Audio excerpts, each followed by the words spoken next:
Hey, it's James here from GoodGuitarist.com, and today I want to discuss some of the biggest mistakes that I made when I was first learning guitar. And my hope, by divulging all of this embarrassing information, is to ultimately help you avoid these issues and basically do what I would do if I could go back in time. Just to make the process that much easier and that much simpler. The first mistake that I made is blindly following tab. Before I even owned a guitar, I would go to my friend's house and he had this old classical guitar, and I would bring all these printed tabs over to his house and I would try to play them. And the first song that I ever tried was Stairway to Heaven. I would just pick the notes in order, and I had it memorized, because I would do it every time I'd hang out with him, right? I would just be playing the guitar, he'd be playing like a video game or whatever. It never ended up sounding like the song. And it wasn't until another friend who could play guitar, he was over and he saw me doing that and he was like, "Why aren't you playing the chord shapes?" I realized, after he showed me that it makes so much more sense when you hold the shape and, you do it that way. But the tab didn't tell me to do that. I just picked the notes in order and that was that. And over the years, tab is great. Don't get me wrong. I use it all the time. I tab out everything in my lessons. But it has a ton of weaknesses. It doesn't show you how your hands are supposed to be placed. It doesn't show you the rhythms. And a lot of the time, you'll focus on the tab so much and spend all this time on it when you could have just listened to the song and you could have heard how the thing went, and then you could have tried it and probably figured it out even quicker. For this channel, everything I've ever taught on this channel, I just learn it by ear because it's way faster to do once you have that skill set, and we'll talk more about that later. Basically, tab has issues in that it doesn't display everything, and there's also lots of typos in it too, so you'll be like, that doesn't sound right, and you blame yourself, but really the tab has some wrong notes in it. The second mistake that I made was not trusting my ear soon enough. And just like we were talking about, this ties in to the tab. The tab is there, that's great, but you got to trust your ear. And for me, I went all this time doing all that, but there was a day where I decided I'm going to start playing by ear. And I feel like that day could have happened a lot earlier because I would have been better at it the sooner I started. Everybody has to start in the same place where you try to play some song like Jingle Bells or some super easy melody, Yankee Doodle, and you just poke around, and it doesn't matter how experienced you are with the chord shapes and all that other stuff, you're going to be a beginner at hearing a melody and then trying to figure it out on guitar. You're going to stink at first, and that's fine. The sooner you start and the more you do it, the sooner you're going to get a lot better. So I encourage you to even start today, and it can be as simple as this. You look up a list of traditional songs, or, songs that everybody's going to know, like Happy Birthday or Twinkle Twinkle Little Star, your country's national anthem.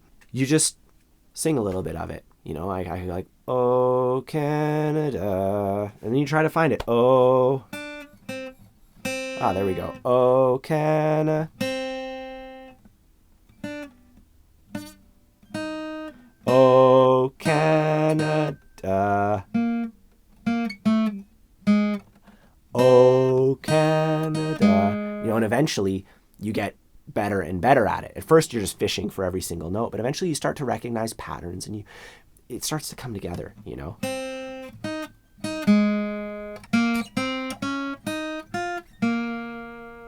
Another mistake that I made, and these are all completely true, by the way, this is the order of how I figured stuff out on guitar, my personal embarrassing mistakes that at the time they weren't embarrassing, but now that I'm here on the screen telling you all these secrets of mine, I am slightly embarrassed.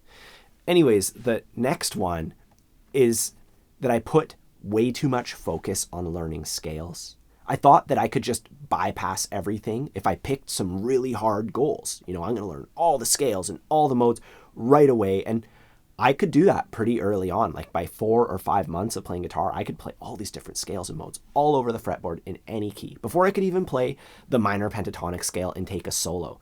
I knew them, but I couldn't do anything musical with them whatsoever. They were nothing more than finger exercises. And it took me tons of work, years of work, to take all that and actually be able to put it to use. I had to back up and, take little snippets of it. It didn't give me any advantage to do it all. I basically did it backwards. And I really wish that I just started with the minor pentatonic scale and, figured out some cool stuff. And used that to get better. The minor pentatonic scale is a vessel for mastering guitar. You take that scale and you just keep adding one little thing here or there, and you end up with literally all the modes, all the other stuff. It's the foundation. It helps you with all the techniques. It helps you with all these different sounds. It helps you learn about what it means to actually nail chord tones and play in any key. You don't need to use all that complicated stuff to make that happen. You make that happen with the first minor pentatonic shape that you learn. My next issue came with the caged system. I assumed it was this difficult, complex system that just had to do with chords, and I didn't really care to be playing bar chords all around the neck. I knew a couple bar shapes, I could play whatever I wanted, but once I basically learned it without learning it directly, and then one day I looked at it and I was like, oh, I did all these other things, and I figured it all out the hard way, when I could have just had the answers laid out before me. The cage system has everything in it. In fact, I have a 3-part series on it, but long story short, you take the basic chord shapes and you play them all over the neck, and it outlines a single key. So once you have that, that outline, you can add anything you want to it. You can add arpeggios, scales, whatever it is, and it helps you connect everything on the fretboard in this really genius, simple way. It's basically how the guitar works, and it's one of the most crucial pieces of fretboard theory that you could learn about. So at this point in my journey, I had a pretty good grasp of harmony. I could use some theory. I was comfortable improvising, playing rhythm, playing lead, but there was still a lot left to be desired. And my mistake here was not focusing enough on my tone. And this is something that my friends had told me to do, and I just ignored them because I was way more interested in learning how to play cool stuff. I didn't really care, or I couldn't even really tell that it didn't sound polished. And, like a decade or so later, on the other end of things, when I go to play a gig, I play simple things that I could teach a student who's been playing guitar for a couple of years. I could teach them how to play all my parts.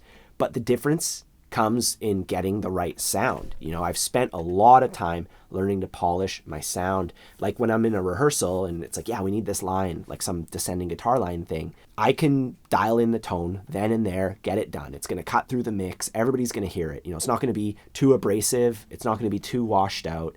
And that's something that you have to work on.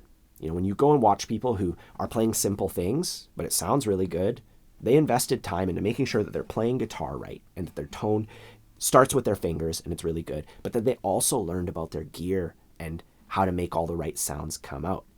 There's just so many little things, like with the fingers. If you play closer to the bridge, it gets brighter and it gets mellower here. You get different levels of clarity. And if you press the frets really hard, you make them kind of sharp. So you want to, just press them just enough. And there's all these little micro adjustments, and they add up to make the difference between somebody who turns heads and somebody who sounds okay. This actually brings me, further on my journey. I realized there was more than just pitch. There was more than just rhythm. There's all these other things, dynamics, feel, groove. And I got this book, The Music Lesson by Victor Wooten, and it's a really great book. It just tells a narrative of somebody who just focuses on the notes and the rhythm. And I was like, whoa, that's me. And then, it really spoke to me. And from there, the guy learns about all these different aspects of music. You need to break away from just focusing on the pitch and rhythm and figure out all that other stuff. And that's going to add up and give you way bigger gains. If you spend an hour trying to improve some bit of scale knowledge, well, you've already poured thousands of hours into scales.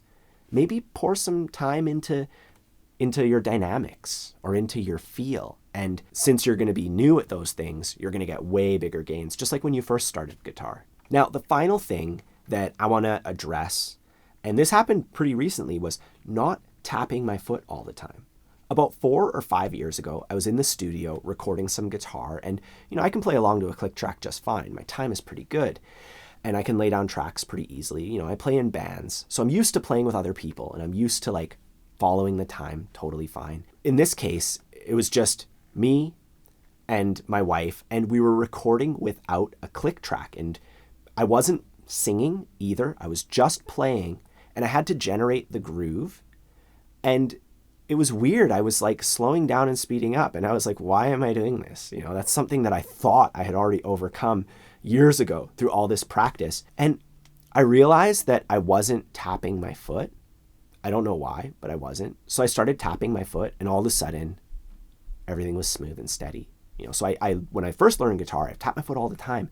But somewhere along the line, I kind of didn't stop doing it. And I don't know why. And it's kind of embarrassing, but I just started tapping my foot again. And for the last few years, it's been awesome. So don't underestimate the power of tapping your foot. You cannot start early enough. And the sooner you get into the habit of doing it, the easier it's going to be. So that's it for today. If you have any mistakes that you are making that you've overcome, any embarrassing mistakes, please let me know in the comments down below.